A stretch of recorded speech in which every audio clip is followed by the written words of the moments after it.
క్రీస్తు సంఘానికి శిరస్సు అయి ఉన్నాడు. ఆ శరీరంలో మనం చేర్చబడాలంటే ముఖ్యమైనది ఏంటి అని అంటే బాప్తిస్మం. ఈ బాప్తిస్మం విషయంలో చాలా మంది మరి సరైనటువంటి బాప్తిస్మం లేకుండా ఉన్నటువంటి పరిస్థితిని మనం గమనిస్తా ఉన్నాం. అయితే ముందు మనం పరిశీలన చేస్తే ఒక అమ్మలందరికీ తెలుసు, మనం ఒక బెండకాయ కానీ ఒక వంకాయని కానీ తీసుకుంటే ఎలా తీసుకుంటామమ్మా? దాన్ని అలాగే తీసుకుంటామా లేకపోతే ఏమన్నా పరిశీలన చేస్తామా? బెండకాయ అయితే తుంచి చూస్తాము, వంకాయ అయితే చూస్తాం పుచ్చులు ఉన్నాయా పురుగులు ఉన్నాయా ఏంటి అని చాలా జాగ్రత్తగా దాన్ని గమనించి ఒక 10,000 రూపాయలు పెట్టి కొనేదాన్ని అంత పరిశీలన చేస్తాం. అదేవిధంగా ఈ లోకమంతా ఒక పక్కకు పెట్టి నీ ఆత్మను ఒక పక్కకు పెట్టి ఈ లోకం దేంట్లో కూడా సరిపోదు. అలాంటిది మరి మనమైనటువంటి ఆత్మను రక్షించుకునే విషయంలో మనం బాప్తిస్మము ఏ బాప్తిస్మం తీసుకున్నాం అనేది మనం మొట్టమొదట గుర్తించుకోవాలి. అయితే నేను కూడా ఒకప్పుడు బాప్తిజం తీసుకున్నది సరైనది కాదని తెలిసినప్పుడు నేను కూడా మళ్ళీ వాక్యానికి లోబడి వాక్యానుసరమైనటువంటి బాప్తిజం తీసుకున్నట్టుగా మీ అందరి సముఖంలో నేను తెలియజేస్తూ ఉన్నాను. అయితే ప్రియులారా, ఇక్కడ మనం పరిశీలన చేసుకుంటే తండ్రి యొక్కయు కుమారుని యొక్కయు పరిశుద్ధాత్మ యొక్క నామంలో ఎంతమంది బాప్తిజం తీసుకున్నామంటే ఇక్కడ మనం ఎవరైనా ఉన్నారా? చాలా మంది ఉన్నారా? చాలా మంది ఉన్నారు. ఎంతమంది ఉన్నారు? అందరు ఉన్నారా? యేసుక్రీస్తు నామంలో బాప్తిజం తీసుకున్నవారు ఎంతమంది ఉన్నారు? యేసుక్రీస్తు నామంలో తీసుకున్నవారు యేసుక్రీస్తు నామంలో చాలా మంది తండ్రి యొక్కయు కుమారుని యొక్కయు పరిశుద్ధాత్మ యొక్క నామంలోనే బాప్తిసం తీసుకున్న వారు ఉంటారు.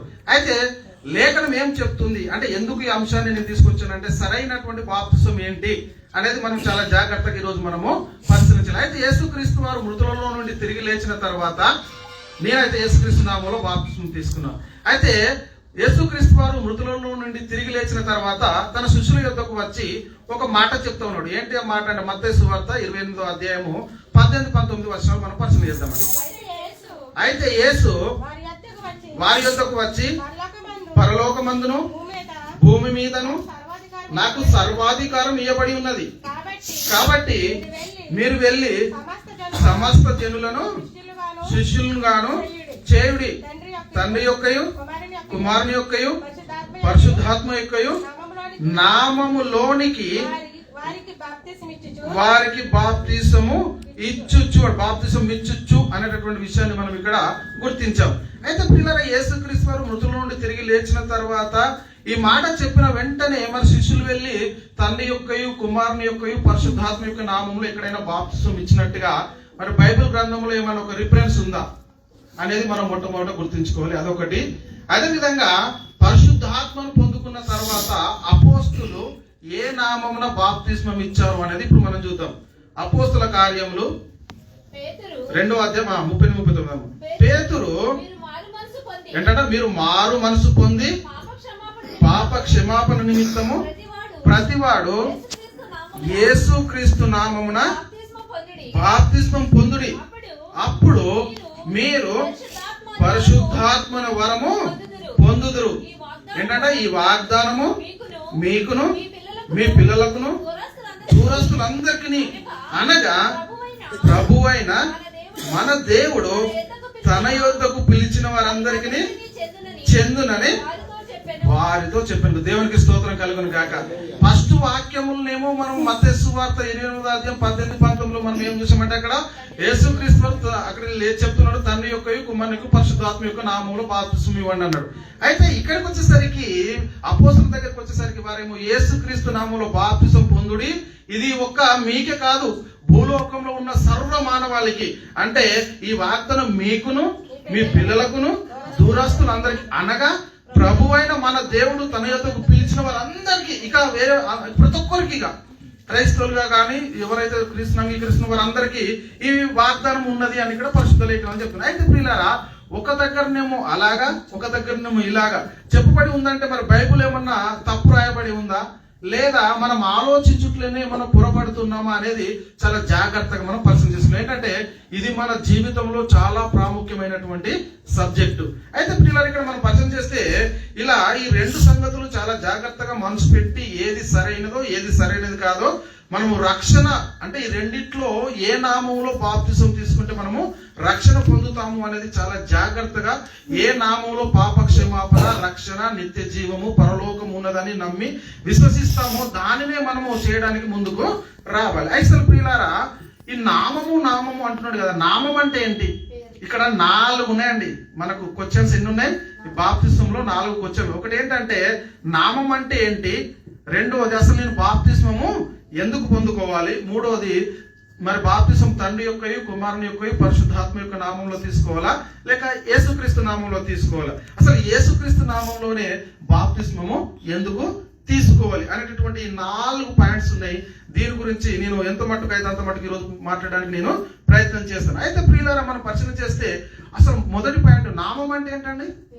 పేరు. అంటే నామం అంటే పేరు అంటే మనం కలిగినటువంటి పేరా, దేవుడు కలిగినటువంటి నామం, లేదా దేవుని నామానికి ఏమైనా ప్రత్యేకత ఉందా అనేది మనం మొట్టమొదట గుర్తించుకోవాలి. అయితే ప్రియులారా, చాలా స్పష్టంగా మనం అర్థం చేసుకోవాల్సింది ఏంటి అని అంటే, నామము అంటే పేరు కనుక మహిమ, స్వభావము, గుణలక్షణము, ఖ్యాతి, కీర్తి, కృప, దయ, కనికరం, ఇలా తండ్రి కలిగి ఉన్నటువంటి నామం గురించి చెప్పుకుంటూ పోతే ఒక 2 వారాలైనా కానీ కంటిన్యూస్ గా బైబిల్ గ్రంథంలో నుంచి లేఖనాలు మనం చూపించవచ్చు. అయితే ప్రియులారా, ఇక్కడ మనం పరిశీలన చేస్తే దేవుడు కలిగినటువంటి దయ, కరుణ, దీర్ఘశాంతము, ఆశ్చర్యకరుడు, ఆలోచనకర్త, ఇలా చెప్పుకుంటూ పోతే దేవుడు ఒక్కొక్క నామం ఒక్కొక్క మహిమలా మనకి ఇక్కడ కనబడుతుంటుంది. ఇక్కడ నామము అని అంటే ఏంటంటే మహిమ అని మనం చూడ, మహిమ, గుణలక్షణము, స్వభావము, ఖ్యాతి, కీర్తి, ఇలా దేవుడు కలిగి ఉన్నటువంటి సంకల్పాన్ని మనము అర్థం చేసుకోగలుగుతాం. అయితే ప్రియులారా, నిజమేనా మరి నామము అంటే దేవుడు కలిగి ఉన్నటువంటి మహిమేనా కాదని మనం అర్థం చేసుకుంటే, ఇక్కడ మోషతో దేవుడు మాట్లాడుతున్నటువంటి మాటలు మనం పరిశీలన చేస్తే నిర్గమకాండము 33వ అధ్యాయము 17 నుంచి 19 వచనాల్లో ఇక్కడ మనం పరిశీలన చేస్తే దేవుడు మోషతో మాట్లాడుతూ చెప్తా ఉన్నాడు. నామము అంటే అర్థం ఏంటి అనేది ఇక్కడ చాలా క్లుప్తంగా మనకి ఇవ్వబడి ఉంది. చూడండి ఇక్కడ 17 నుంచి చదవమ్మా. కాగా యెహోవా నీవు చెప్పిన మాట చొప్పున చేసేదను, నీ మీద నాకు కటాక్షం కలిగినది, నీ పేరును బట్టి నిన్ను ఎరుగుదునని.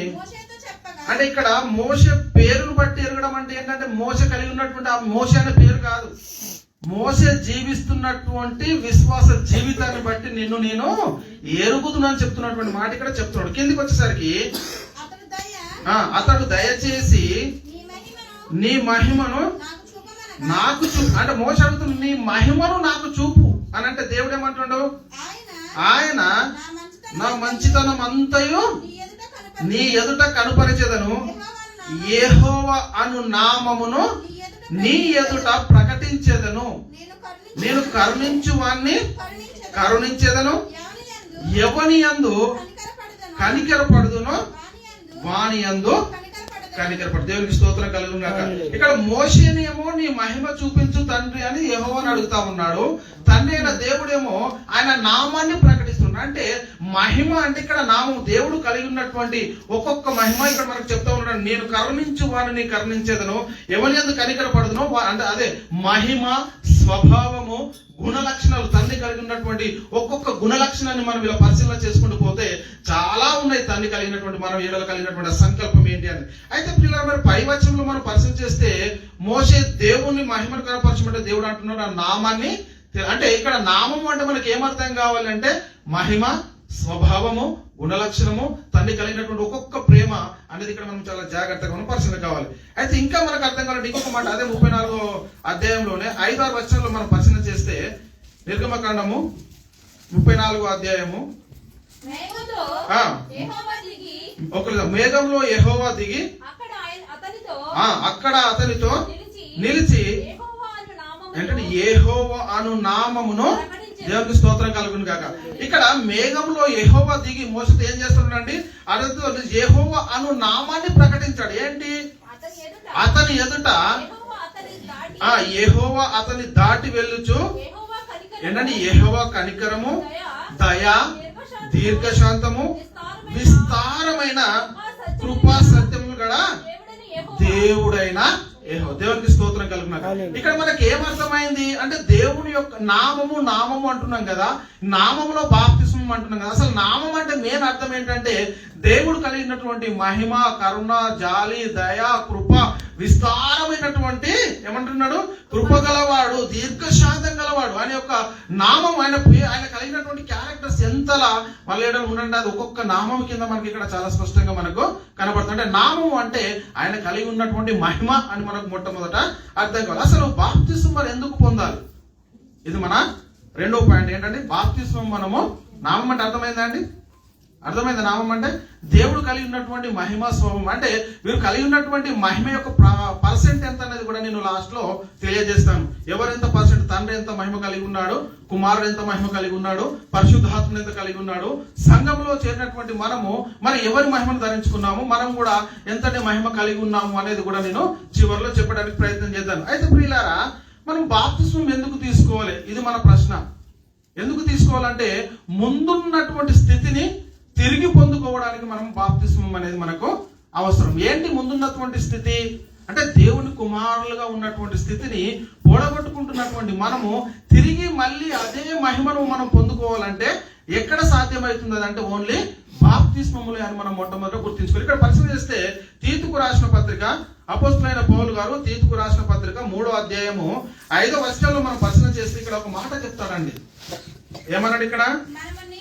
మనము నీతిని అనుసరించి చేసిన క్రియల మూలముగా కాక తన కనికరము చొప్పుననే పునర్జన్మ సంబంధమైన స్నానము ద్వారాను పరిశుద్ధాత్మ మనకు నూతన స్వభావము కలగజేయడం ద్వారాను మనలను రక్షించదు. ఇక్కడ పుట్టినట్లు ఒక మాట ఉంటుంది ఏంటమ్మా? పునఃస్థితి సంబంధమైన స్నానము అంటే పునఃస్థితి సంబంధమైనటువంటి స్నానం ఏంటి అంటే ముందున్నటువంటి స్థితి ఏదైతే పోడగొట్టుకున్నామో ఆ స్థితిని తిరిగి సంపాదించుకోవడమే పునఃస్థితి సంబంధమైనటువంటి స్నానము అని మనం మొట్టమొదట గుర్తించుకోవాలి. అయితే పిల్లలు ముందున్నటువంటి స్థితి ఏంటి? ఆదమవ్వలు ఏ స్థితిని పోడగొట్టుకున్నారండి? ఆదమవ్వలు ఏ స్థితిని పోడగొట్టుకున్నారు? ఆజ్ఞాతిక్రమించడం ద్వారా. అంటే దేవుని యొక్క కుమారత్వాన్ని, దేవుని యొక్క మహిమను పోగొట్టుకున్నారు. కాబట్టి ఆ పోగొట్టుకున్నటువంటి మహిమను తిరిగి పొందుకునేదే ఈ పునఃస్థితి సంబంధమైనటువంటి స్నానము అని ఇక్కడ మనం మొట్టమొదట గుర్తించుకోవాలి. అయితే ప్రియులారా, ఇక్కడ మనం పరిశీలిస్తే బాప్తిజం పొందుకోవడం అంటే క్రొత్తగా జన్మించడము. ఏమా? ఈ జీవితాన్ని విడిచిపెట్టి ఎలా జీవించడము? క్రొత్తగా జన్మించడము. ఈ జీవితాన్ని విడిచిపెట్టి మళ్ళీ క్రొత్తగా జన్మించడము. దీని గురించి యేసుక్రీస్తు వారు నికోదేముతో ఒక మాట మాట్లాడుతూ ఉంటాడు. అంటే ఇక్కడ మనం చాలా జాగ్రత్తగా మనం పరిశీలన చేస్తే ఆయన యూదుల పరిసయుడు ఆయన దగ్గరకు వచ్చి ఒక అడుగుతా ఉన్నాడు. అధికారి ఆయన అడుగుతా ఉన్నాడు ఏంటి అని అంటే, అసలు నేను దేవుని రాజ్యంలో ప్రవేశించాలంటే అసలు నేను ఏం చేయాలి ఈ లోకంలో అని అడుగుతున్నప్పుడు యేసుక్రీస్తు వారు ఒక మాట చెప్తా. యోహాను సువార్త 3వ అధ్యాయంలో మనం 1 నుంచి 6 వర్షాలు మనం పరిశీలన చేస్తే యూదుల అధికారి అయిన నికోదేమును పరిసయుడు ఒకడు ఉండెను. అతడు రాత్రి అందు అంటే ఆయన యొద్ద కంటే ఎవరు? యేసు యొద్దకు వచ్చి, బోధకుడా, ఎక్కడి నుంచి వచ్చానని గ్రహించాడు, నువ్వు దేవుని యొద్ద నుండి వచ్చిన బోధకుడవని మీ మెరుగుదుము. దేవుడు అతనికి తోడై ఉంటేనే గాని నీవు చేయుచున్న సూచక క్రియలు ఎవడును చేయనేరడు ఆయనతో చెప్పాను. అక్కడ ఏంటున్నాడు చూడండి, ఇక్కడ నుంచి ఇంపార్టెంట్. అందుకు యేసు అతనితో, ఒకడు క్రొత్తగా జన్మిస్తేనే గాని అతడు దేవుని రాజ్యమును చూడడని నీతో నిశ్చయంగా చెప్తున్నాను. దేవునికి స్తోత్రం కలుగును. అంటే దేవుని రాజ్యంలో మనం ప్రవేశించాలంటే ఏం కావాలంట? ఒకడు క్రొత్తగా, ఏమన్నాడమ్మా?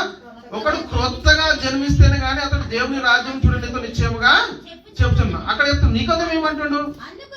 అందుకు నికోదేము, ముసలి వాడైన మనుషుడు ఏడాగు డౌట్ వచ్చేసింది. నేను ముసలివాడిని కదా, నేను మళ్ళొక జన్మ ఎలా జన్మించాలి అని చెప్పి రెండవ మారు తల్లి గర్భమందు ప్రవేశించి ప్రశ్న. నువ్వు ఒక్క నిమిషం, క్రొత్తగా జన్మించాలి అంటే ఆయనకే, యూదునికే అక్కడ ఆశ్చర్యం అయిపోయింది. ఆయన ఒక అధికారి, ఆయనకే ఆశ్చర్యం అయిపోయింది. నేను ముసలివాడిని అయిపోయినా, మళ్ళీ రెండోసారి తల్లి గర్భంలో ప్రవేశించి మళ్ళీ నేను జన్మించేటువంటి పరిస్థితి లేదు. మరి ఎలా జన్మించాలి అంటే ఇక్కడ చెప్తున్నాడు యేసుక్రీస్తు వారు 5లో. యేసు ఇట్లా నేను ఏంటమ్మా? ఒకడు నీటి మూలంగాను ఆత్మ మూలంగాను జన్మించితే గాని దేవుని రాజ్యంలో ప్రవేశింపలేడని నీతో దేవునికి స్తోత్రం కలుగును. అంటే ఇక్కడ ఎలా జన్మించినప్పుడు నీటి మూలంగాను ఆత్మ మూలం అంటే బాప్తిస్మములో పరిశుద్ధాత్మ అనే వరాన్ని మనము పొందుకుంటున్నాం. కాబట్టి మనము అని చెప్పి అంటే దేవుని రాజ్యంలో ప్రవేశించాలంటే నీటి మూలంగాను ఆత్మ మూలంగాను మనము జన్మించాలి. అయితే 6లో ఏమంటారు? శరీర మూలముగా జన్మించింది ఒక జన్మ ఉంది. అదేంటి? శరీరము. ఏమా? 6వ వచనం చదవమ్మా. శరీర మూలంగా జన్మించినది శరీరమును, ఆత్మ మూలంగా జన్మించినది దేవునికి స్తోత్రం. అంటే శరీర మూలంగా జన్మించింది ఒక జన్మ, రెండోది క్రొత్తగా జన్మించడం అంటే ఇక ఆత్మ మూలంగా జన్మించాలి. రెండో మరి తల్లి గర్భమందు ప్రవేశించి జన్మించేటువంటి పరిస్థితి ఉందా అంటే లేదు. అంటే ముసలి వాడనైనటువంటి నేను రెండవ మారు తల్లి గర్భమందు ప్రవేశించి మళ్ళీ జన్మించాలంటే అలా కాదు.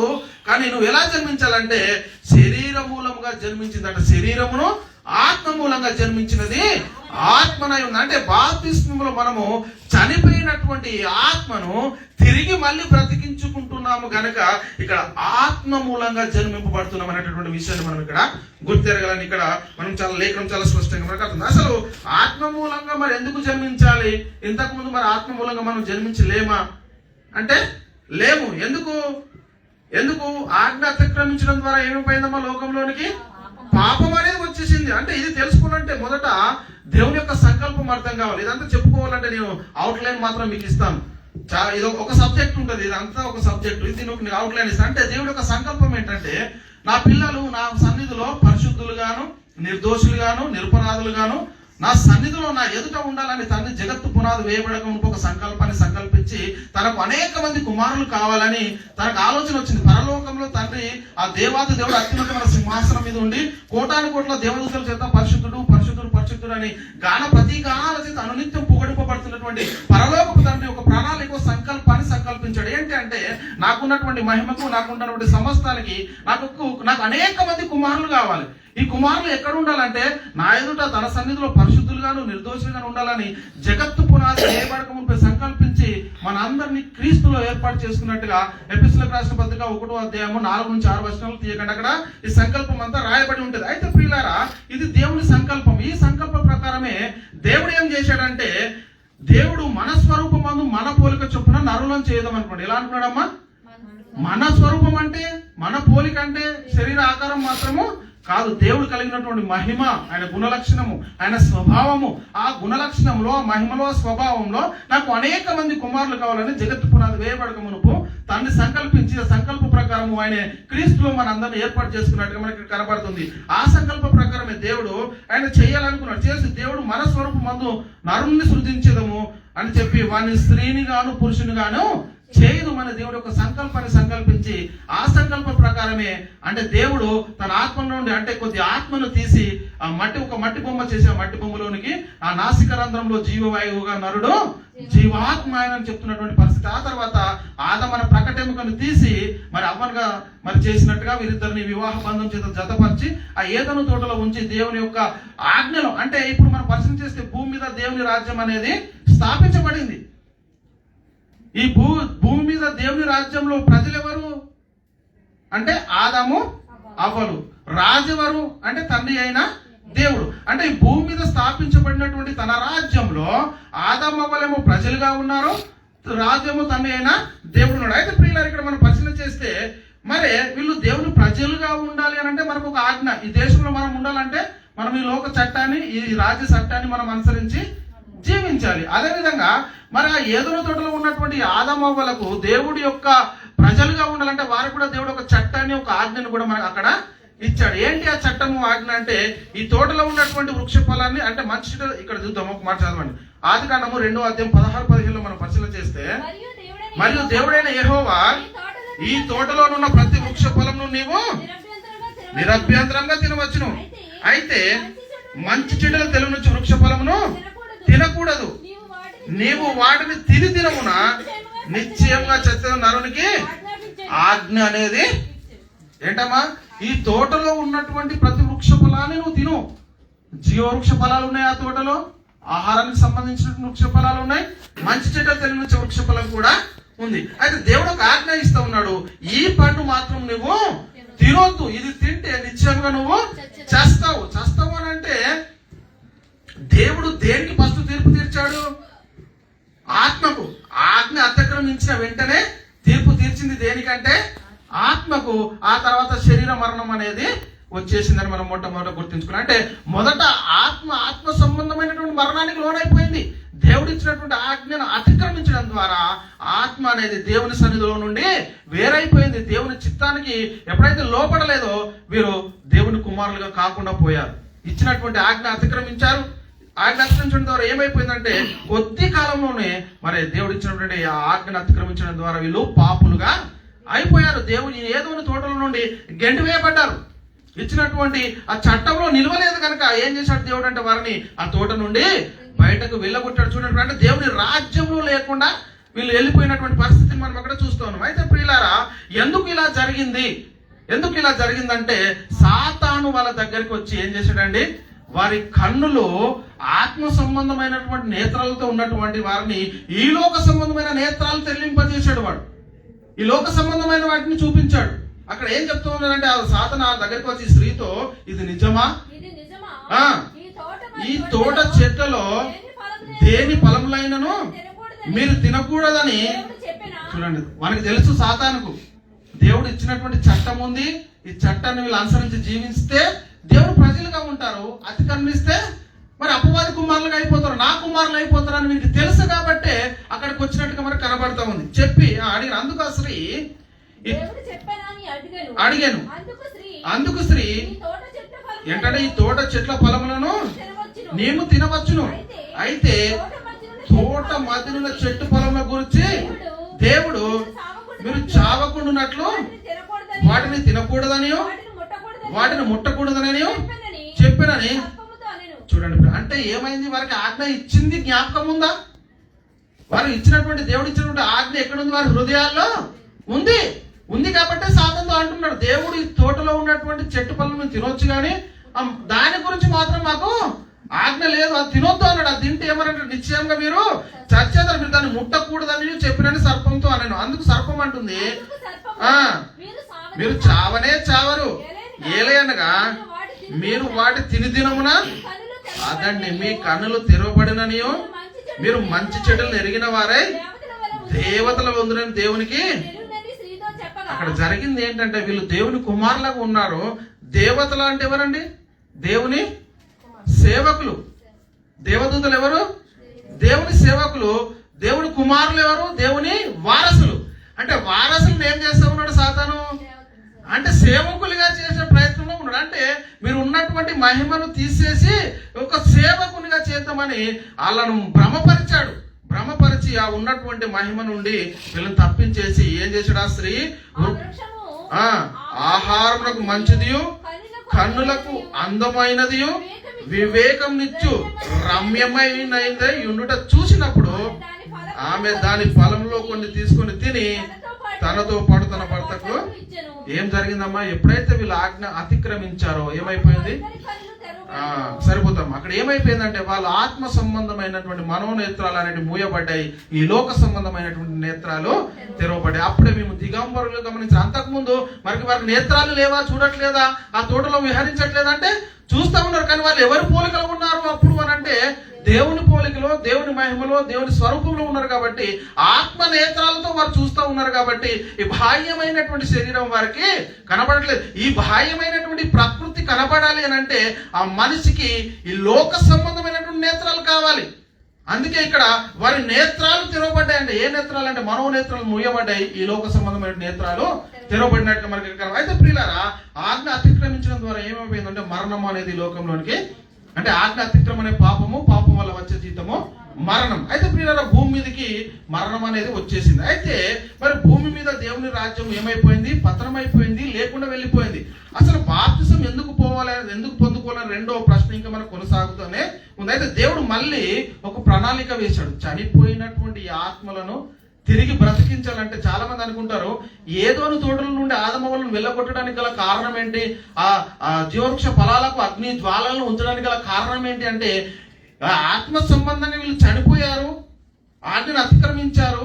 ఒకవేళ ఈ అతిక్రమించినటువంటి ఆజ్ఞ ప్రకారం వెళ్ళి ఆ నిత్య జీవ ఫలాలు తిన్నారనుకోండి, ఏమైపోతారు అని అంటే ఇక నిత్యము పాపులుగానే ఉండేటటువంటి పరిస్థితి, ఇక దేవుని కుమారులుగా ఉండేటటువంటి పరిస్థితి ఉండదు. అందుకే వారిని ఏదోని తోటల నుంచి వెళ్ళగొట్టి మళ్ళీ దేవుడు ఒక ప్రణాళిక వేశాడు. వారి ద్వారా వచ్చినటువంటి సంతానం ద్వారా మళ్ళీ దేవుడు తనకు కుమారులుగా కావాలి. ఆత్మ సంబంధమైనటువంటి మరణానికి లోనైపోయింది, తిరిగి దాన్ని బ్రతికించాలని దేవుడు భూమి మీద మళ్ళీ ఒక ప్రణాళిక స్థాపించాడు. ఆ ప్రణాళిక ప్రకారమే దేవుడు అబ్రహామును పిలుచుకున్నాడు. నేర్చుకున్నాడు. ఏమంటున్నాడు ఇక్కడ? నిన్ను ఆశీర్వదించు వారిని ఆశీర్వదించేదను, నిన్ను దూషించు వారిని శపించేదను, భూమి యొక్క సమస్త వంశములన్నీ నీ అందు ఆశీర్వదించబడునని అబ్రహాముతో అనగా, అంటే అబ్రహామును ఎన్నుకొని మళ్ళీ నేను భూమి మీద ఉన్నటువంటి సమస్త జనాన్ని నేను మళ్ళీ ఆశీర్వదిస్తాను, మళ్ళీ నా కుమారులుగా చేసుకుంటానని దేవుడు ముందుగా ఎవరికి వాగ్దానం చేశాడండి? అబ్రహాంకు వాగ్దానం చేశాడు. అయితే ప్రియదవా, అదే విధంగా దేవుడు దావీదుకు కూడా వాగ్దానం చేశాడు. ఏమంటున్నాడంటే, నీ మట్టుకు నీ రాజ్యము, నీ మట్టుకు నీ సంతానమును, నీ రాజ్యమును నిత్యము స్థిరమగును, నీ సింహాసనము నిత్యము స్థిరపరచబడునని దావీదుతో కూడా దేవుడు వాగ్దానం చేశాడు. అయితే ప్రియులారా, దేవుడు అబ్రహాంకు చేసిన వాగ్దానము, దేవుడు దావీదుకు చేసినటువంటి వాగ్దానము, ఈ వాగ్దాన సంతానం ఎవరు అని ఇక్కడ మనం పరిశీలన చేస్తే, భూమి యొక్క సమస్త వంశములన్నీ నీ అందు ఆశీర్వదించబడితే అని అబ్రహాంకు అన్నాడు కదా. ఈ భూమి యొక్క సమస్త వంశాలను ఆశీర్వదించబడాలంటే ఆ సంతానం ఎవరు అనేది మనం గుర్తించగలిగితే, ఇక్కడ గలతీలకు రాసిన పత్రిక 3వ అధ్యాయం 16వ వచనంలో చెప్తా ఉన్నాడు. ఏమన్నాడమ్మా?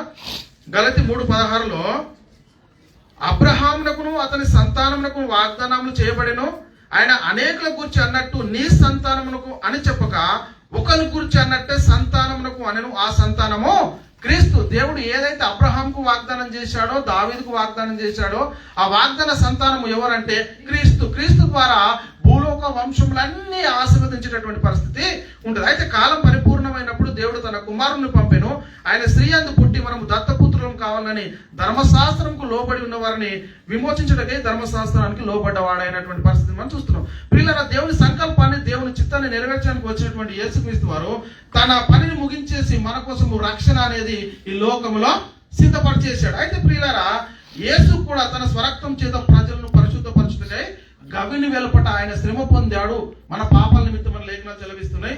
అదేవిధంగా అమూల్యమైన రక్తం చేత, అనగా నిర్దోషమును నిష్కలంకమునగు గొర్రె పిల్ల వంటి క్రీస్తు రక్తం చేత మనము విమోచింపబడితే మనం మీరు ఎరుగుదురు కదా అని చెప్తున్నటువంటి లేఖనాన్ని కూడా మనం చూస్తున్నాం. అందుకే ప్రియులారా, మరి పౌలు గారు చెప్తున్నటువంటి మాట ఏంటంటే, నాకయ్యబడిన ఉపదేశం మొదట మీకు అప్పగించితిని, అదే మనగా లేఖనముల ప్రకారము క్రీస్తు మన పాపముల నిమిత్తము మృతి పొందెను, సమాధి చేయబడెను, లేఖనముల ప్రకారము 3వ దినమున లేపబడినటువంటి విషయాన్ని మనం ఇక్కడ చూస్తూ ఉన్నాం. అయితే ప్రియులారా, ఇదంతా నేను ఎందుకు చెప్పుకుంటూ వస్తున్నా అవుట్ లైన్ అని అంటే, ఇదంతా చెప్పుకుంటూ పోతే ఒక్కొక్క పాయింట్ ఒక్కొక్క క్లాస్ అయిపోతుంది. అంటే 4 వారాలు మళ్ళీ మనకు రిపేర్స్ చెప్తే ఎక్కువ అయిపోతున్నాయి అంటారు కదా, అందుకే అవన్నీ కట్ చేస్తా ఉన్నాను.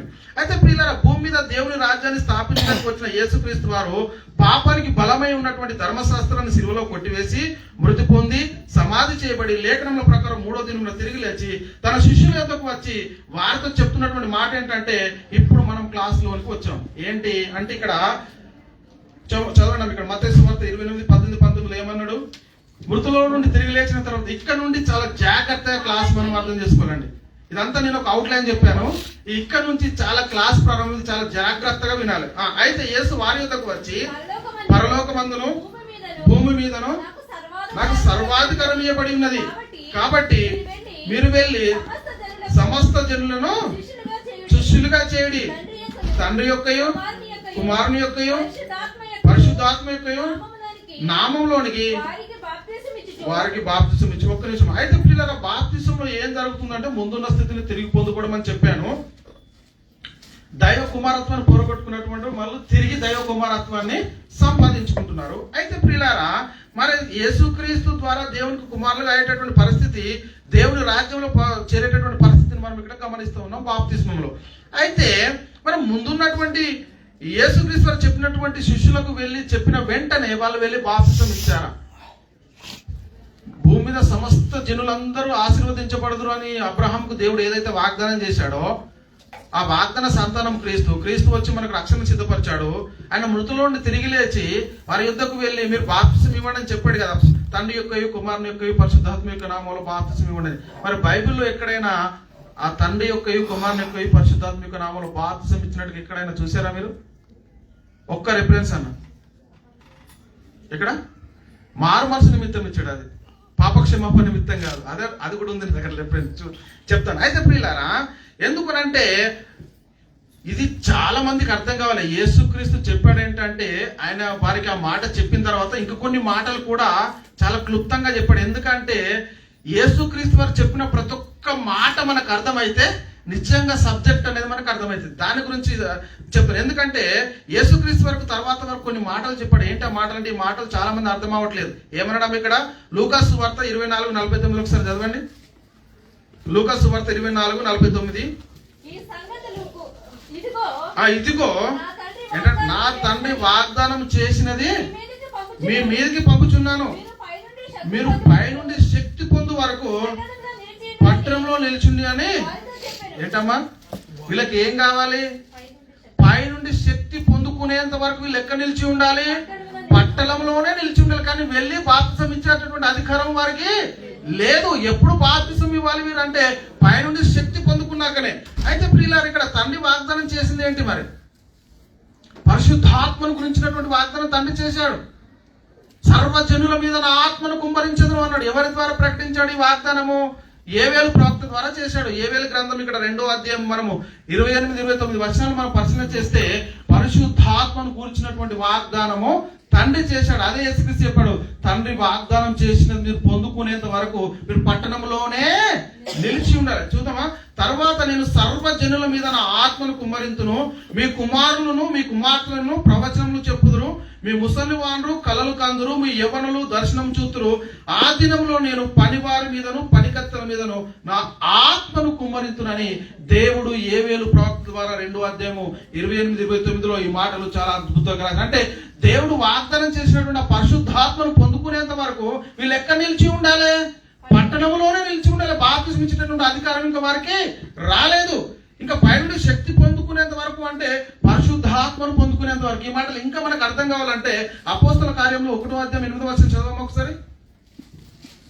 అపోస్తల కార్యములు అయినను పరిశుద్ధాత్మ మీ మీదికి వచ్చినప్పుడు మీరు శక్తి నొందుతారు గనుక మీరు యెరూషలేములోను యూదయ సమరయ దేశముల యంతటను భూది గంతముల వరకు నాకు సాక్షులైందని. ఒక్క నిమిషం ఆగండి. ఇక్కడ చాలా జాగ్రత్తగా మనం పరిస్థితి. అయితే పరిశుద్ధాత్మ మీ మీదికి వచ్చినప్పుడు మీరు శక్తి నొందుతారు గనుక మీరు యెరూషలేములోను యూదయ సమరయ దేశముల యంతటను భూది గంతముల వరకు నాకు. ఎప్పుడు వీళ్ళకు వాక్యాన్ని ప్రకటించినటువంటి శక్తి ఎప్పుడు వస్తుంది? పరిశుద్ధాత్మను పొందుకోవాలి. పరిశుద్ధాత్మను పొందుకునేంత వరకు వీళ్ళు వెళ్ళి బాప్తిసం ఇచ్చేటటువంటి పరిస్థితి లేదు. అపోస్తులు ఎవరికి వాక్యం ప్రకటించారు? విత్ యేసుక్రీస్తుతో సహా అపోస్తులు ఎవరికి వాక్యాన్ని ప్రకటించారు? యేసుక్రీస్తు శిష్యులు సమరయ దేశాలకు వెళ్ళి ప్రకటించారా? వాళ్ళు సమరయతో సాంగత్యం చేసేవారే కారు. వాళ్ళని ముట్టుకునేటటువంటి పరిస్థితి కూడా ఆ రోజుల్లో లేదు. అయితే ప్రియులారా, ఇక్కడ మత్తయి సువార్త 10వ అధ్యాయం 5-7 వచనాలు మనం పరిశీలన చేస్తే యేసుక్రీస్తు ఏం చెప్తా ఉన్నాడు వాళ్ళకు అంటే, పరిశుద్ధాత్మను పొందుకునక ముందు వీళ్ళు పరిచర్య ఎవరికి జరిగించారు అంటే చెప్తున్నాడు ఇక్కడ. యేసు ఆ 12 మందిని పంపుచు వారిని చూచి వారికి ఆజ్ఞాపించినది ఏమనగా, మీరు అన్యజనుల దారిలోనికి వెళ్ళకుడి. ఏంటంటే సమరయుల ఏ పట్టణంలోనైనా ప్రవేశింపకుడి గాని ఇశ్రాయేలు వంశంలోని నశించిన గొర్రెల యొద్దకే వెళ్ళుడి. వెళ్ళుచు పరలోక రాజ్యము సమీపించుచున్నదని ఏమన్నామా? 12 మంది శిష్యులు సువార్త ఎవరికి ప్రకటించారు? ఇక్కడ ఆలోచన చేయాలి మనం. యేసు 12 మందిని పంపిస్తూ ఏమని చెప్పాడు? వారిని ఎటు వెళ్ళొద్దన్నాడు? అన్యజనుల దారుణాలకు వెళ్ళొద్దన్నాడు. సమరయుల ఏ పట్టణంలో కూడా ప్రవేశింపుతున్నారు. కానీ ఆత్మను పొందినాక సర్వలోకానికి వాక్యం అన్నాడు. యూదయ సమరయ భూదిగంతంలో వరకు ఎప్పుడు పరిశుద్ధాత్మను పొందుకున్న తర్వాత, పొందుకొనక ముందు వాక్యం ఎక్కడికి? ఓన్లీ యూదుల మట్టుకే. అందుకే నశించుచున్న ఇశ్రాయేలు యొద్దకే వెళ్ళుడి, పరలోక రాజ్యం సమీపించుతున్నది వారికి సువార్త ప్రకటించమన్నాడు. ఆలోచన చేయండి. ఇక్కడ చదవదు, రోమపత్రిక 15లో కూడా చెప్తాడు, క్రీస్తు సున్నితి గల వారికే పరిచారకుడు ఆయన చెప్తున్నటువంటి మాటలు కూడా మనం అక్కడ చూస్తున్నాం. అయితే ప్రియులారా, యేసుక్రీస్తు వారు తండ్రి వాగ్దానం చేసిన మీరు పొందుకునేంత వరకు మరి పట్టణంలోనే ఎందుకు నిలిచి ఉండమన్నాడంటే, ఎక్కడికి వెళ్ళదాకంటే పరిశుద్ధాత్మను పొందుకునేంత వరకు వీళ్ళు అన్నిలకు వెళ్ళి ప్రకటించేటువంటి శక్తి వీరి దగ్గర. పరిశుద్ధాత్మను పొందుకోవాలి, తండ్రి చేసినటువంటి వాగ్దానాన్ని పొందుకోవాలి. ఆ వాగ్దానం పొందుకునేంత వరకు ఎక్కడ కూడా మీరు బాప్తిసం ఇచ్చేటువంటి పరిస్థితి లేదు అని ఇక్కడ చాలా స్పష్టంగా చెప్తాను. అందుకే ప్రియులారా, ఆయనను ఇక్కడ చెప్తున్నా, అందుకే ఆయనను పరిశుద్ధాత్మ మీ మీదకి వచ్చినప్పుడు మీరు శక్తిని పొందుదురు గనక మీరు యెరూషలేములోను యూదయ సమరయుల దేశమంతటను బూది గంతముల వరకు నాకు సాక్షులు. అంటే పరిశుద్ధాత్మను పొందుకున్న తర్వాతే తప్ప సర్వలోకానికి సువార్త ప్రకటించేటటువంటి పరిస్థితి ఆ రోజుల్లో లేదు అని మనం మొట్టమొదటి గుర్తించాలి. అయితే ప్రియులారా, మరి పరిశుద్ధాత్మను పొందుకునేంత వరకు మరి ప్రభు చెప్పినటువంటి మాటను బట్టి వెళ్ళి మీరు ఎక్కడైనా బాప్తిసం ఇచ్చారా? అస్సలు కూడా ఎక్కడ కూడా ఇవ్వలేదు. ఇది మనం చాలా జాగ్రత్తగా అందుకే యేసుక్రీస్తు వారు పరిశుద్ధాత్మ గురించి ముందే తన శిష్యులతో చాలా మాటలు చెప్పాడండి. ఏమని చెప్పాడంటే, నేను నా తండ్రిని వేడుకొందును, మీ యొద్ద ఎల్లప్పుడు ఉండుటకు ఆయన వేరొక ఆదరణకర్తను అనగా సత్యస్వరూప ఆత్మను మీకు అనుగ్రహించును. ఆదరణకర్త అనగా తండ్రి నా నామమున పంపబోవు పరిశుద్ధాత్మ సమస్తం మీకు బోధించి నేను మీతో చెప్పవలసిన సంగతులన్నీ మీకు జ్ఞాపకం చేస్తాను. అంటే పరిశుద్ధాత్మను పొందుకునేంత వరకు వీళ్ళు సర్వజనులకు వాక్యాన్ని ప్రకటించినటువంటి పరిస్థితి లేదు అని మనం మొట్టమొదట గుర్తించుకోవాల్సిన అవసరం లేదు. కాబట్టి ప్రియులారా, తండ్రి యొద్ద నుండి మీ యొద్దకు నేను పంపబోవు ఆదరణకర్త అనగా తండ్రి యొద్ద నుండి బయలుదేరి సత్యస్వరూపైన ఆత్మ రావాలి. ఎక్కడికి రావాలి? భూమి మీదకి. ఎవరు వెళ్ళాలి? యేసుక్రీస్తు వారు పరలోకానికి వెళ్ళాలి. పరలోకంలో ఉన్నటువంటి పరిశుద్ధాత్మని లోకానికి పంపించాలి. ఈ లోకంలో ఉన్నటువంటి అపోస్తులు పరిశుద్ధాత్మను పొందుకోవాలి. పరిశుద్ధాత్మను పొందుకున్న తర్వాత వీళ్ళు ఏదైతే వాక్యం ప్రకటిస్తారో ఆ వాక్యము సర్వలోకానికి వెళ్ళాలని చెప్తున్నటువంటి ఒక క్రమాన్ని మనం ఇక్కడ చూడగలుగుతా ఉన్నాం. ఈ క్రమం అనేది మనకు చాలా జాగ్రత్తగా మనకు యోహాను సువార్త 16వ అధ్యాయము, యోహాను సువార్త 16వ అధ్యాయము ఇక్కడ 7 నుంచి 8 వచనాలు. ఆ తర్వాత అయితే నేను మీతో సత్యము చెప్పుచున్నాను, నేను వెళ్ళిపోవటం వలన మీకు ప్రయోజనకరము. నేను వెళ్ళని ఎడల ఆదరణకర్త మీ యొద్దకు రాడు. నేను వెళ్ళిన ఎడల ఆయనను మీ యొద్దకు పంపుదును. ఆయన వచ్చి, ఇదండి చాలా జాగ్రత్తగా మనకు ఆలోచన రావాల్సిన వాక్యం ఏంటంటే, ఆయన వచ్చి పాపమును గూర్చియు నీతిని గూర్చియు తీర్పును గూర్చియు లోకమును, దేవునికి స్తోత్రం కలుగును గాక, హల్లెలూయా. అంటే పరిశుద్ధాత్ముడి లోకానికి వచ్చిన తర్వాత ఏం జరుగుతుందంటే, ఆయన వచ్చి పాపం ఏంటో తెలియజేస్తాడు. పాపం నీతి ఏంటో తెలియబడుతుంది మనకి, ఇక్కడ తీర్పు ఏంటో మనకు తెలియబడుతుంది. ఎవరు రావాలి? పరిశుద్ధాత్ముడు వచ్చేంత వరకు మీరు పట్టణంలోనే నిలిచి ఉండడు కానీ మరి ఎక్కడికి కూడా మీరు వెళ్ళొద్దు. తండ్రి వాగ్దానం చేసినది పొందుకునేంత వరకు మీరు పట్టణంలోనే నిలిచి ఉండాలి. పరిశుద్ధాత్మను పొందుకున్న తర్వాత మీరు యూదయ సమరయ దేశంలో బుద్ధిగంతముల వరకు నాకు సాక్షులుగా మీరు ఉంటారని చెప్పినటువంటి మాటలు యేసుక్రీస్తు వారు చాలా స్పష్టంగా చెప్పారు. అందుకే ప్రియులారా, మనం చాలా అయితే ఆయన అనగా 10లో చెప్తున్నాడమ్మా, అయితే ఆయన అనగా సత్య స్వరూపైన ఆత్మ వచ్చినప్పుడు ఎక్కడికి నడిపిస్తాడట? ఇదండి, సర్వ సత్యంలోనికి నడిపించును. ఏంటంటే ఆయన తనంతట తానే ఏమీ బోధింపక వేటిని వినినో వాటిని బోధించి సంభవింపబోవు సంగతులు మీకు, దేవునికి స్తోత్రం కలుగును గాక. అంటే ఇక్కడ ఎవరి మాటలు చెప్తాడు పరిశుద్ధాత్ముడు? ఆయన ఎవరి మాటలు చెప్తాడు అంటున్నాడు ఇక్కడ చూడండి. అయితే ఆయన అనగా సత్య స్వరూపైన ఆత్మ వచ్చినప్పుడు మిమ్మల్ని సర్వ సత్యములోనికి, యేసుక్రీస్తు చెప్పింది సత్యము. పరిశుద్ధాత్మ వచ్చిన తర్వాత ఏమొస్తుంది? లోకంలోనికి సర్వ సత్యం వచ్చేటటువంటి పరిస్థితి ఉందని మనకి ఇక్కడ అర్థం కావాలి. ఇక్కడ అందుకే చెప్తుండు, మిమ్మల్ని సర్వ సత్యంలోనికి నడిపించును. ఆయన తనంతట తానే ఏది కూడా చెప్పే పరిస్థితి లేదు.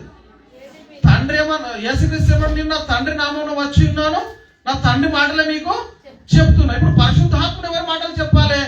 యేసుక్రీస్తు వారి మాటలే చెప్పాలి. ఇక్కడ అదే చెప్తున్నాడు, ఆయన తనంతట తానే ఏమీ బోధింపక వేటిని వినునో వాటిని బోధించి సంభవింపబో సంగతులు మీకు తెలియజేయాలి. ఇదండి చాలా స్పష్టంగా మనకు అర్థం కావాలి. అంటే పరిశుద్ధాత్ముడు వచ్చేంత వరకు పాపం గురించి కానీ, నీతిని గురించి కానీ, తీర్పుల గురించి కానీ ఈ లోకంలో తెలిసినటువంటి పరిస్థితి లేదు.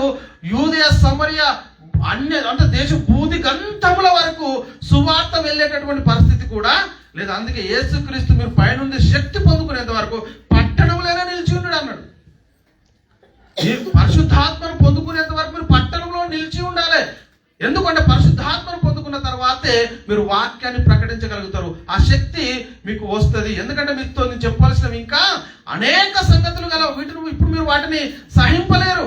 ఆయన అనగా సత్యస్వరూపైన ఆత్మ వచ్చినప్పుడు మిమ్మల్ని సర్వసత్యంలోకి నడిపించినాను. అక్కడ లేఖనం చెప్పినట్టుగా మనం చూస్తూ ఉన్నాం. అంటే వారు సహించలేరు కొన్ని మాటలు. ఎందుకు అంటే ఆత్మ జ్ఞానం లేదు, పరిశుద్ధాత్మ యొక్క శక్తి లేదు కాబట్టి. ఇక్కడ మనం చాలా జాగ్రత్తగా మనము పరిశీలించాలి. అందుకే పిల్లలు వీళ్ళు టైం దగ్గర పట్టుతుంది అమ్మా. పెంతెకోస్తు పండుగ దినం అప్పుడు మరి వీళ్ళు పరిశుద్ధాత్మను పొందుకున్నట్టుగా మనం చూస్తూ ఉన్నాం. పరిశుద్ధాత్మను పొందుకున్న తర్వాత ఆకాశం నుండి బలమైన గాలులు వచ్చాయి. మీరందరూ ఏకంగా కూడి ఉన్నప్పుడు ఏం జరిగిందమ్మా? అగ్ని జ్వాలల వంటి నాలుగాలు విగాపింపబడి వారికి కనబడి వారిలో ఒక్కొక్కరి మీద వాళ్ళకి అందరూ పరిశుద్ధాత్మతో నిండిన వారై ఆ ఆత్మ వారికి వాక్శక్తి అనుగ్రహించిన కొలది అన్య భాషలతో మాట్లాడినటువంటి పరిస్థితిని మనం ఇక్కడ అపోస్తుల కార్యములు 2వ అధ్యాయం 1-4 వచనాలు మనం ఇక్కడ చూడగలం. అంటే ఏదైతే తండ్రి వాగ్దానం చేశాడో, ఏదైతే యేసుక్రీస్తు వారు తండ్రి వాగ్దానం చేసినది మీరు పొందుకునేంత వరకు పట్టణంలో నిలిచియుండు అని చెప్పాడో, ఆ పరిశుద్ధాత్ముడు ఈ లోకానికి ఎప్పుడు వచ్చాడు అని అంటే పెంతెకోస్తు పండుగ దినమున వీరందరూ ఒక దగ్గర కూడి ఉన్నప్పుడు ఏం జరిగిందంటే ఆ పైనుండి శక్తి అనేది వచ్చింది. చదువుతారా మాట చదివి మనము వచ్చే క్లాసులు నేర్చుకుందామమ్మా. లాస్ట్ వచనం చదవండి. ఇక్కడ అపోస్తుల కార్యములు 2వ అధ్యాయము, ఇక్కడ క్షమించండి, అపోస్తుల కార్యములు 2వ అధ్యాయం 1-4 వచనాలు. ఆ పెంతెకోస్తు పండుగ దినము వచ్చినప్పుడు అందరూ ఒక చోట కూడి ఉండిరి. అప్పుడు వేగంగా వీచు బలమైనటువంటి గాలి ఒక ధ్వని ఆకాశం నుండి అకస్మాత్తుగా వారు కూర్చుని ఉన్న ఇల్లంతయు నిండెను. మరియు అగ్ని జ్వాలల వంటి నాలుకలు విగాపింపబడి వారికి కనబడెను. వారిలో ఒక్కొక్కరి మీద వ్రాలగా అందరు పరిశుద్ధాత్మతో నిండిన వారై ఆ ఆత్మ వారికి వాక్శక్తి అనుగ్రహించిన కొలది అన్య భాషలతో దేవునికి స్తోత్రం కలుగును గాక. అయితే ఇక్కడ 4వ వచనంలో మనం చాలా ఇంపార్టెంట్ గా మనం పరిచయం చేస్తే అందరూ పరిశుద్ధాత్మతో నిండిన వారై ఆ ఆత్మ వారికి వాక్శక్తి ఎప్పుడు వచ్చింది? సర్వలోకానికి వాక్యాన్ని ప్రకటించినటువంటి శక్తి ఎప్పుడు వచ్చింది వీరికి అంటే పరిశుద్ధాత్మను పొందుకున్న తర్వాత. అదే చెప్తున్నాడు ఇక్కడ, అందరూ పరిశుద్ధాత్మతో నిండిన వారై ఆ ఆత్మ వారికి వాక్శక్తి అనుగ్రహించిన కొలది అన్య భాషలు. అక్కడికి వచ్చినటువంటి ప్రతి ఒక్కరికి అర్థమైపోతా ఉన్నాయి. ఇక వాళ్ళు చెప్పేటటువంటి మాటలు అందరికి అర్థమైపోతా ఉన్నాయి. అంటే ఒక్కొక్కరి భాష ప్రకారం ఒక్కొక్కరు చెప్తా ఉన్నారు. అక్కడ అందరికి అర్థమయ్యే రీతిలో ఎప్పుడు జరుగుతూ ఉంది అంటే పరిశుద్ధాత్మను పొందుకున్న తర్వాత. కాబట్టి ఈ పరిశుద్ధాత్మను పొందుకున్న తర్వాత అదే చెప్పాడు పేతురు మీరు మారు మనసు పొంది పాప క్షమాపణ నిమిత్తం ప్రతివాడు యేసుక్రీస్తు నామమున బాప్తిస్మం పొందుడి, అప్పుడు మీరు పరిశుద్ధాత్మనే వరం పొందుదురు. ఈ వాగ్దానం మీకును మీ పిల్లకును దురస్తులందరికీ అనగా ప్రభు అయిన మన దేవుడు తన యొద్దకు పిలిచిన వారందరికీ చెందిన వారితో చెప్పినటువంటి పరిస్థితి మనం చూస్తున్నాం. అయితే పిల్లరా, అతని వాక్యం అంగీకరించిన వారు ఆ దినం ఇంచుమించు 3000 మంది ఒకే రోజు సంఘంలో చేర్చబడినట్టుగా అపోస్తుల కార్యములు 2వ అధ్యాయం మనం ఇక్కడ 36 నుంచి. కాబట్టి అతని వాక్యము అంగీకరించిన వారు బాప్తిస్మము పొందిరి. ఆ దినమందు ఇంచుమించు 3000 మంది దేవునికి స్తోత్రం కలుగును గాక. ఎప్పుడైతే వీళ్ళు పరిశుద్ధాత్మను పొందుకున్నారో పెంతెకోస్తు పండుగ దినమున ఆ రోజు పేతురు ఏమని ప్రకటించాడు? 2వ అధ్యాయము 30-39లో మీరు మారు మనసు పొంది పాప క్షమాపణ నిమిత్తం ప్రతివాడు యేసుక్రీస్తు నామమున బాప్తిస్మం పొందుడి, అప్పుడు మీరు పరిశుద్ధాత్మనే వరం పొందుదురు. ఈ వాగ్దానము మీకును మీ పిల్లలకును దూరస్తులందరికీ అనగా ప్రభువైన మన దేవుడు తన యొద్దకు పిలిచిన వారందరికీ చెందునని వారితో దేవునికి స్తోత్రం కలుగును. ఈ మాట ప్రకటించిన వెంటనే అదే రోజు ఒకే రోజు యేసుక్రీస్తు నామములో 3000 మంది బాప్తిస్మం తీసుకొని సంఘంలో చేర్చబడ్డారు. దేవునికి స్తోత్రం కలుగును గాక. దీని గురించి ఇంకా వివరణ చాలా ఉంది. నిజమేనా? అసలు రెండో బాప్తిస్మం తీసుకోవచ్చా అంటే తీసుకోవచ్చు, తీసుకున్నది సరైనది కాకపోతే లేఖనమే మనకు సెలవిచ్చింది. కాబట్టి పిల్లరా, నేను అదే చెప్పాను, శరీరము పోయిన వారం ఏం చెప్పానమ్మా, రక్షణ శరీరానికా లేక ఆత్మక. అంటే మనం ఈ లోక సంబంధంగా పెళ్లికో లేకపోతే దేనికన్నా ఆరోగ్యం మంచిగా లేకపోతునో ఎవరైనా పాస్ అవుతునో బాప్తిసం తీసుకునే వారు కూడా ఉంటారు. అదేవిధంగా తీసుకున్నట్టు బాప్తిసం సరైనది కానటువంటి వారు కూడా ఉంటారు. అంటే దేవుని యొక్క సంకల్పం ఏంటి అనేది తెలియజేయడానికే నేను మీ ముందుకు వచ్చాను, అంతే తప్ప ఎవరో చెప్పింది తప్పని కాదు.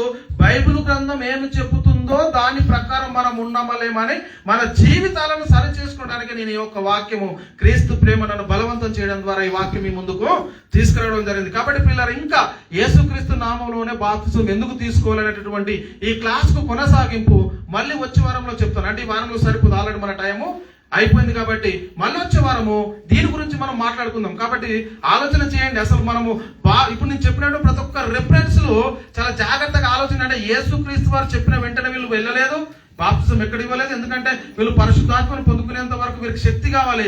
ఈ శక్తి వచ్చినాకనే సర్వలోకానికి, అంటే సమరయ దేశంలో భూదిగంతముల వరకు సువార్త ప్రకటించేటటువంటి శక్తి పరిశుద్ధాత్మను పొందుకున్న తర్వాతనే ఆయన వచ్చినప్పుడు పాపంను గూర్చి, నీతిని గూర్చి, తీర్పును గూర్చి ఒప్పుకొని చేస్తాడని చెప్పినటువంటి మాటలు కూడా మనం చూసాం. కాబట్టి ఆలోచన చేయాలి. మనం తీసుకున్నటువంటి బాప్తిసం విషయంలో, రక్షణ విషయంలో ఏది లేఖనానుసారమైన తెలుసుకొని పరిశీలించి ఏమైనా డౌట్స్ ఉంటే కూడా నాకు ఫోన్ చేస్తే మీ వివరంగా ఇప్పుడు మీకు అన్ని మీకు అవుట్లైన్ ఇచ్చాను. ప్రతి ఒక్కటి రిఫరెన్స్ నా దగ్గర ఉంది. కాబట్టి మీరు ఆలోచన చేయండి, అర్థం చేసుకోండి, సత్యాన్ని గ్రహించండి. చెప్పబడినటువంటి వాక్యము దేవుడు మనందరి హృదయంలో నీరు కట్టి ఫలింపజేయను గాక. చిన్న ప్రార్థన చేసి నేను ముగించేస్తానమ్మా. ప్రార్థన.